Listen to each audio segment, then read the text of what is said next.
Welcome to the second chapter of our MOOC, massively online open course on basic steps in magnetic resonance.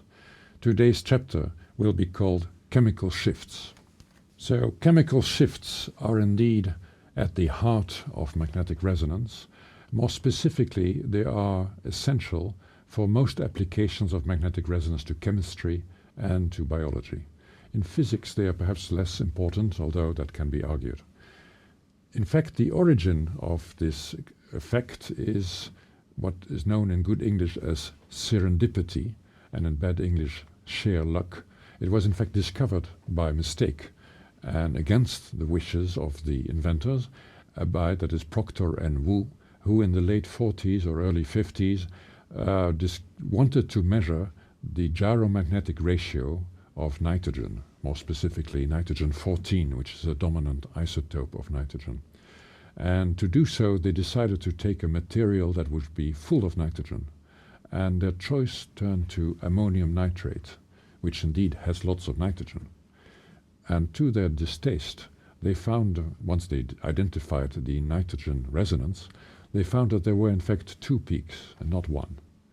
Now, we know that one of these nitrogen peaks comes from the ammonium group and the other from the nitrate group, but they didn't want that. They wanted just one peak, and they wanted to measure the gamma, the gyromagnetic ratio, the frequency of precession, the transition frequency, in the absence of environment.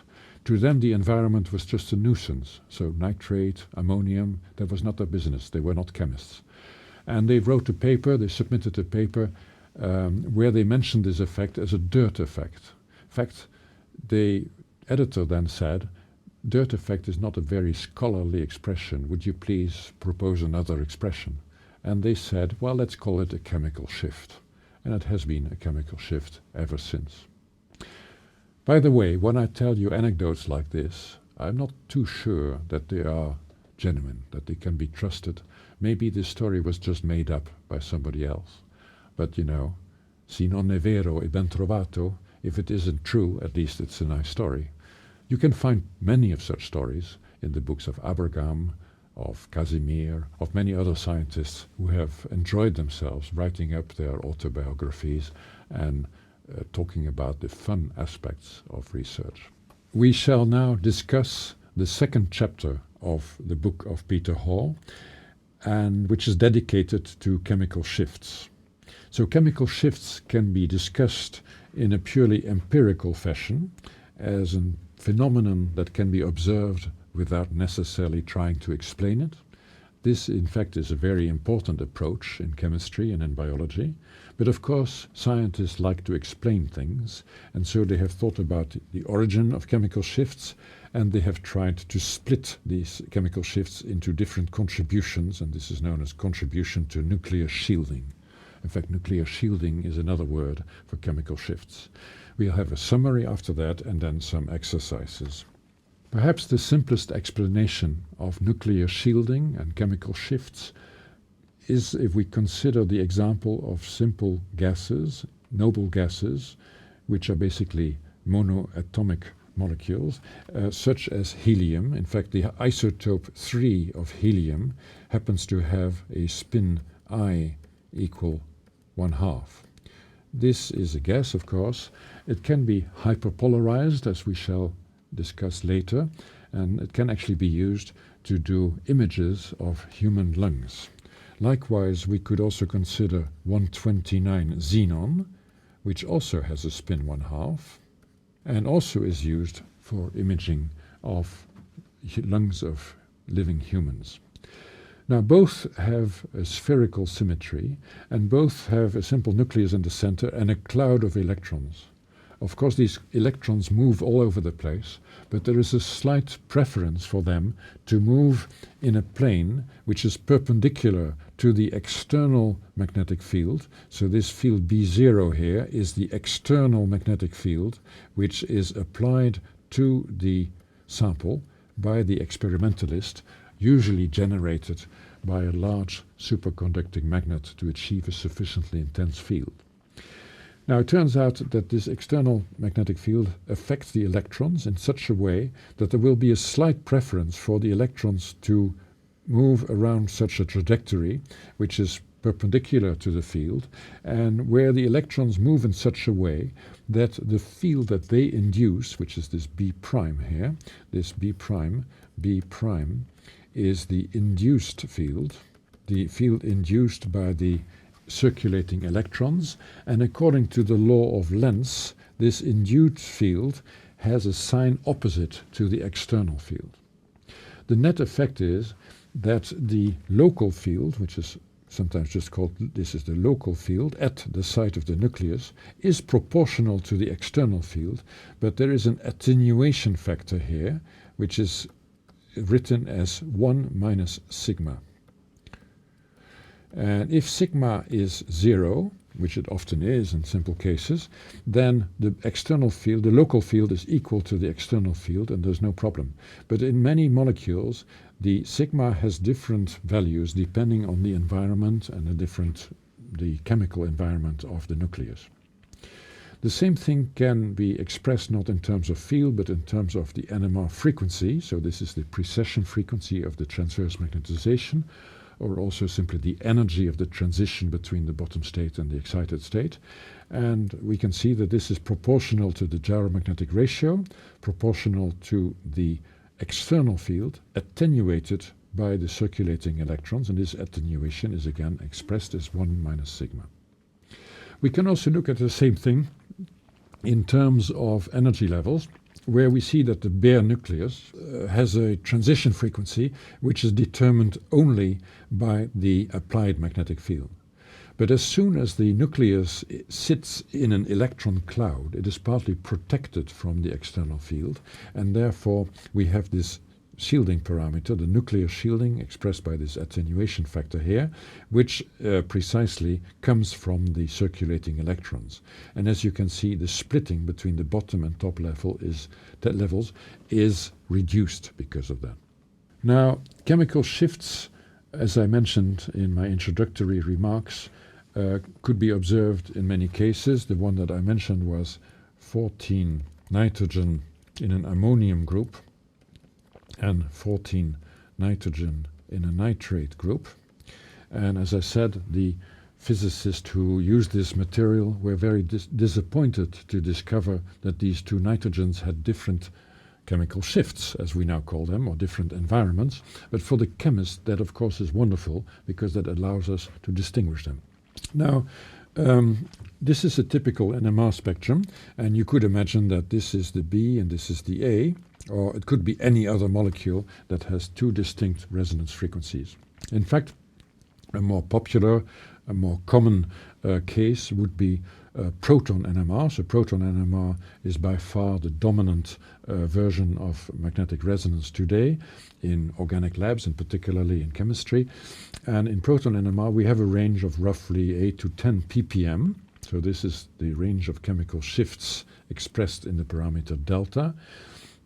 And we see that if we have some protons in different environments and different solvents, for example, this is benzene, and this is different environments, and tetramethylsilane is by definition used so that the origin of the scale is adjusted to be 0 at the frequency of TMS. Now this delta scale here is defined more properly here.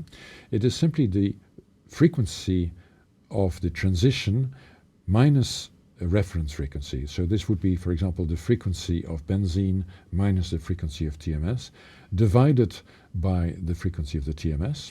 So typically this might be 400 megahertz and something minus 400 megahertz a bit below, and this is then anyway the reference frequency, and the ratio of course is dimensionless.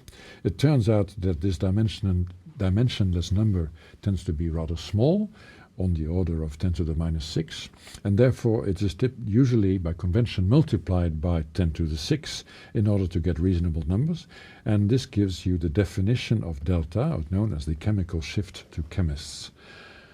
And as you can see, it is a dimensionless number, but it is usually specified that it is expressed in ppm to clarify.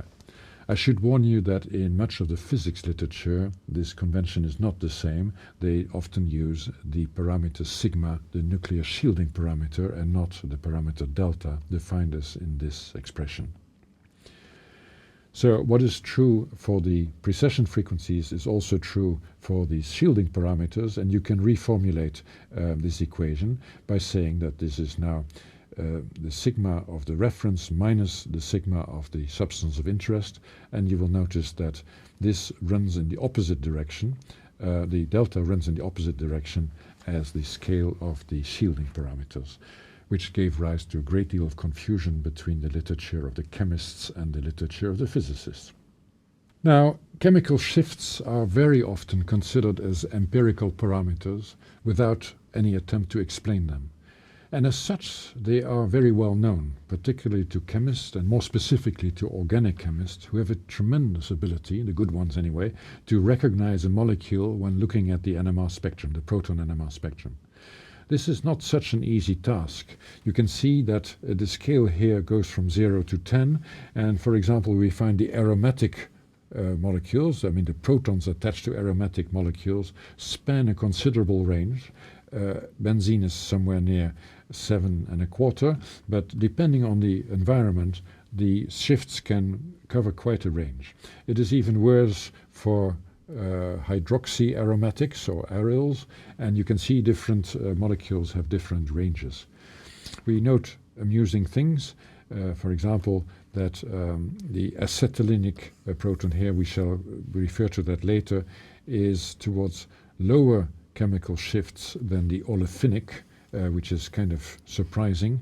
This is due to a very peculiar effect, sometimes called the neighboring group effect, that we shall try to explain later on.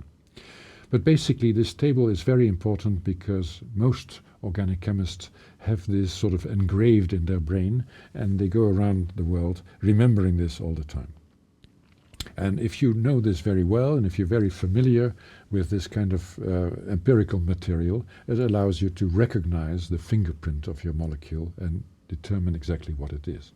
Now there are other things, for example, the amplitudes of the signals, more properly called the integrals, are proportional to the number of nuclei within the molecule. Some examples here. So this is a trimethylbenzene, and of course we have the protons here which are directly attached to the aromatic ring. So there are 3 of them, and there are a total of 3 times 3 or 9 methyl protons, and so the ratio of the methyl protons to the aromatic protons is 3 to 1. 9 to 3 is equal to 3 to 1. In the NMR spectrum, we shall see a weak peak here around near close to 7 ppm, and a much more intense peak, or 3 times more intense peak, just above 2 ppm. And the fact that they have these amplitude ratios confirms what I just told you, that there are indeed 3 aromatic protons, these 3 here directly attached to the ring, and 9 methyl protons. The transition, so you should remember that we go from 9 over 3 equal to 3 over 1. What you observe is this, and what the chemist would like to know is this, and it takes a bit of chemical intuition to go from 3 over 1 to 9 over 3. We have another example here. This is a tetramethylbenzene. Now, of course, there are only 2 aromatic protons that remain, and there are a total of 4 times 3, so that's 12 divided by 2 methyl protons, and so 12 methyl protons and 2 aromatic protons, and of course the ratio is 6 to 1, and you can see that indeed we have the ratio, the amplitude of the aromatic peak is 1/6 of the aliphatic peak. So this kind of reasoning can be extended to many, many molecules. In fact, these examples are a bit oversimplified. They have been chosen. They are not cheated. They are genuine examples, but they have been chosen because these particular molecules do not feature any scalar couplings. They do not have any multiplets, and therefore we can argue purely on the grounds of chemical shifts. If we have a more serious molecule, such as a protein, then of course we have many, many different chemical shifts, many environments.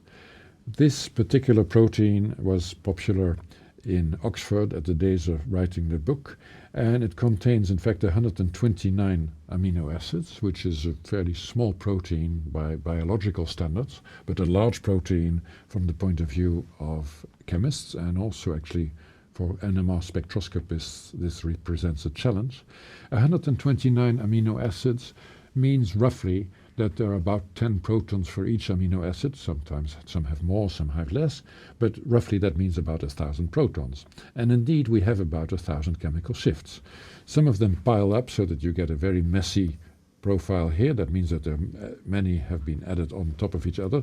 Others are quite nicely isolated. I presume this is the sum of a few degenerate methyl groups, and this looks like a rather isolated proton attached to an amide, to a nitrogen, excuse me.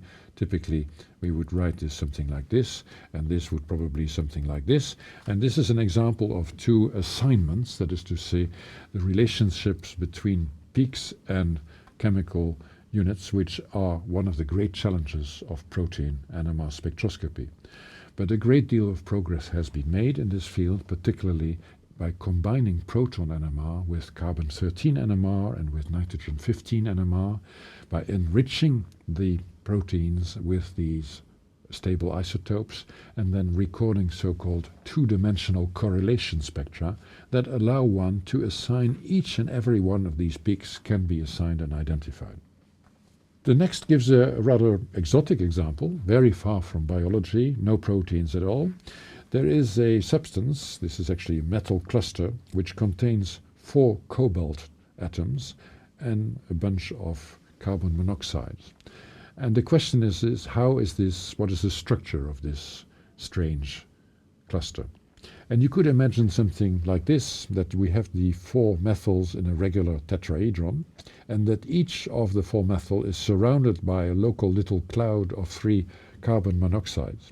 And the whole thing would have a symmetry, that of the point group of a tetrahedron.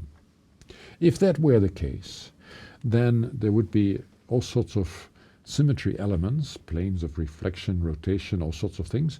And the conclusion of an analysis of the symmetry of this molecule is that there should be only one peak for all oxygens that you see. And by the way, also only one peak for all the carbons and one peak for all the metals if they happen to have a spin. Cobalts, for example. Now it turns out that if we look at the oxygen-17 spectrum, that there are not 1 but 4 peaks. So we can safely say this is no good. This can be ruled out because that particular simple symmetry is incompatible with the fact that there are 4 lines in the oxygen spectrum.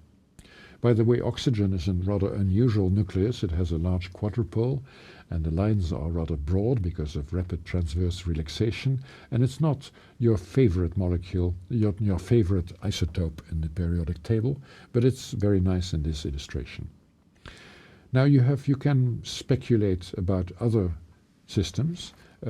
This has a symmetry of D2D. It has some so-called bridging carbonyls, which are here, and it also has the so-called terminal carbonyls, which have a different environment, as you can see. And from the structure of this, you conclude that there should be, I believe, 2 different peaks. But when you look at, and this can also be ruled out. Now when you look at this final one here, it turns out that here we have bridging carbonyls. There are 3 of those. And then you have some which are in a sort of apical position. They point out away from the metal, and they're isolated. Whereas in this case we have 3 carbonyls attached to the same metal. In this case we have 2 carbonyls attached to the same methyl. Not sure how to draw this, but you see I should have changed the color actually. Now this molecule therefore is compatible with a system which has, with a spectrum, an oxygen spectrum, which has 4 distinct resonances. It's not easy to say which of these lines belong to which environment. That's a difficult question, and it's not the purpose of today's lecture. Now this is an interesting case, because it speaks of fullerenes, sometimes called Buckminster fullerenes, or C60 is perhaps the most common expression.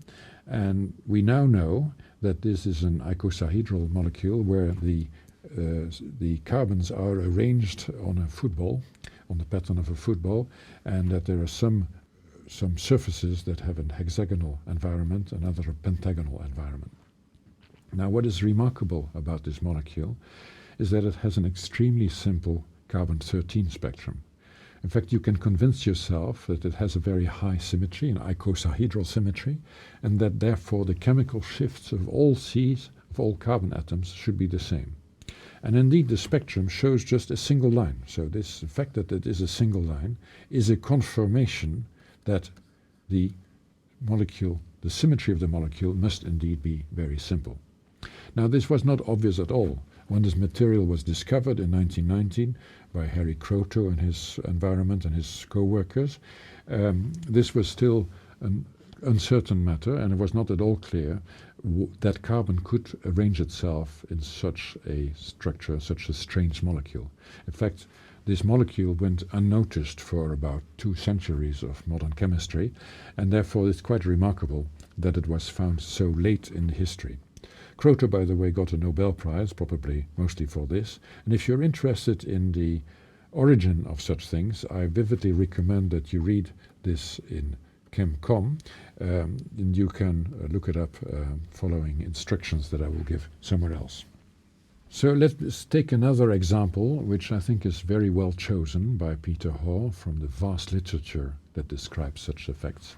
And this example uses phosphorus 31. That's a very popular nucleus because it is very abundant. In fact, that isotope is 100% abundant. It's not radioactive, of course, stable, and it is found almost everywhere in biology. But it is also found in inorganic chemistry, and the example studied here by Raymond Andrew, who is a very famous English NMR spectroscopist and physicist, in a paper that I vividly recommend you should read. He and his team studied this very simple molecule. So this is phosphorus pentachloride. If you consider that in solution, it is a bipyramidal affair like this. The phosphorus, of course, sits in the middle, and the 5 chlorines sit at the corners of this polygon. And it turns out that there is a high degree of symmetry, and that the phosphorus sits in the middle and is quite happy to be there, has only one chemical shift. But if you precipitate this material and make a solid out of it, then the molecule actually disproportionates and gives you this anionic species and the cationic species, so PCl4- and PCl6+. And they have different chemical shifts. In fact, it turns out that this one is shielded and this one is deshielded, and this is then plotted on a ppm scale of delta of phosphorus 31.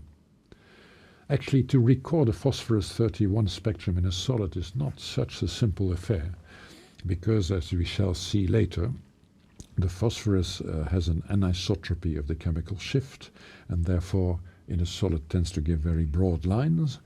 And in order to get rid of these line broadening, Andrew invented a wonderful experiment which is known as magic angle spinning, that allows you to retrieve very narrow lines from spectra in solids that otherwise would be broadened. This is a very clever technique, and Andrew deserves much credit for that, and this was one of the first applications of that technique.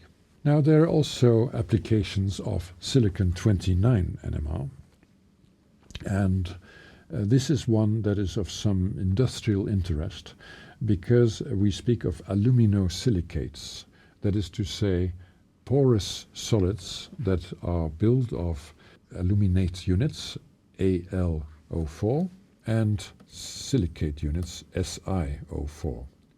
In this notation, I mean that the aluminium is surrounded by 4 oxygen atoms roughly in a tetrahedral environment, and the silicon likewise. But together, these make up a vast array of substances called aluminosilicates, some of which are found in nature, some of which are only made synthetically, and many of which have interesting properties as heterogeneous catalysts, because they have pores and molecules can enter into these pores and their chemical reactions can occur on the inner surfaces of these pores. And the characterization of aluminosilicates is not an easy matter because, as you can see at the periodic table, The aluminum and silicon are very close together, and they have roughly the same electron density around them, so that makes it hard to distinguish them with X-ray spectroscopy. But of course in NMR, the aluminum-27, which by the way has a quadrupolar spin, is completely different from the silicon-29. And what you see here is a range of silicon-29 spectra of different zeolites. Zeolites are an important class of aluminosilicates with different ratios of silicon to aluminum. So in the bottom case, we have mostly silicon and very little aluminum. In the top case, they are about equal.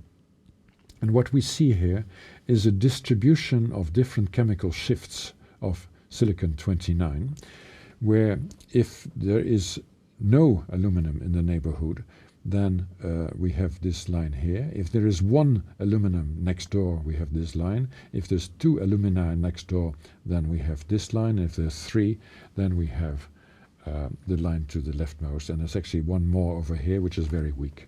So the more aluminum, that is to say, the lower the ratio silicon to aluminum, so we go up in this list, the more, of course, the distribution is favoring the line which corresponds to a silica in the environment of 4 aluminate centers. Now it's interesting to look at these distributions, that is to say the relative amplitudes, because they give a very refined, a very subtle, very informative way of characterizing these zeolites or aluminosilicates that are so important in heterogeneous catalysis and particularly frequently used in the petroleum industry for cracking of heavy natural oil to make convenient petrol or gas, as the Americans say. You can find more about this in this paper by Jacek Klinowski and Colin Fife and others, and as you can see, we'll try to provide the key to that in our supplement. Now, there's here a more biological application, but it's not just biological, it's really one of universal importance. It was first described by Ian Campbell and Raymond Dweck. Ian Campbell, incidentally, was teaching in Oxford, and he was the co-examiner of my PhD, so I wouldn't say I've known him very well, but it's a charming person. Unfortunately, he died a few years ago. Raymond Dweck, as far as I'm aware, is still active in Oxford. Now, this discovery was very important. This illustration is very important. They were concerned with looking at histidine. Now, histidine comes in two forms. It can be either protonated, in which case it's called his-H+, and what we mean is that we have a proton attached to this nitrogen. In fact, the molecule looks a bit symmetrical or nearly symmetrical when it's protonated. But of course, the proton can drop off, in which case it's in solution, and the nitrogen is then naked, so to speak, with a lone pair sticking out here.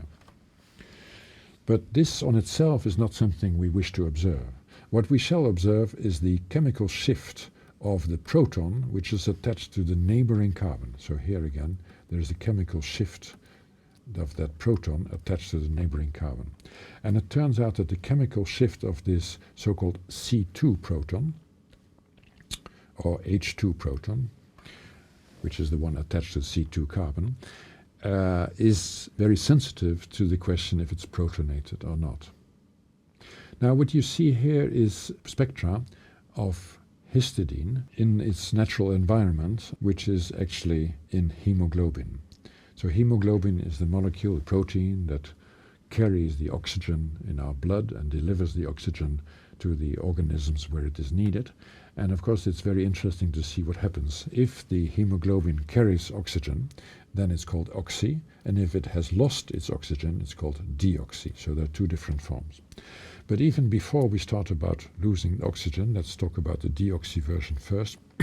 We notice that the chemical shift of this proton here depends critically on the pH of the solution. And we see here that the chemical shift as a function of pH can be used a little bit like we can use the potential of an electrode and a pH meter, and that we see that there is a sort of a point of inflection in this curve here, and this point of inflection, that is to say where the derivative changes sign, is known as the pK.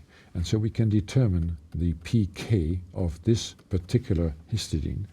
But not just one histidine, it's in a histidine which is embedded in hemoglobin. Now it turns out that if the hemoglobin is oxygenated, that is to say if it carries oxygen, which of course is attached to the iron atom in the heme, well, then it turns out that the pK, we can do the same experiment again, and as you can see, the pK is shifted from 7.9 to 6.8. That's quite remarkable. Now it turns out that this is an illustration of a very universal rule, which is that the average chemical shift, which is what you see along the vertical scale, so this is the average chemical shift, is made up of a mixture of the chemical shift of the protonated version, that's this molecule here, plus a weighted average, which also involves the chemical shift of the deprotonated molecule.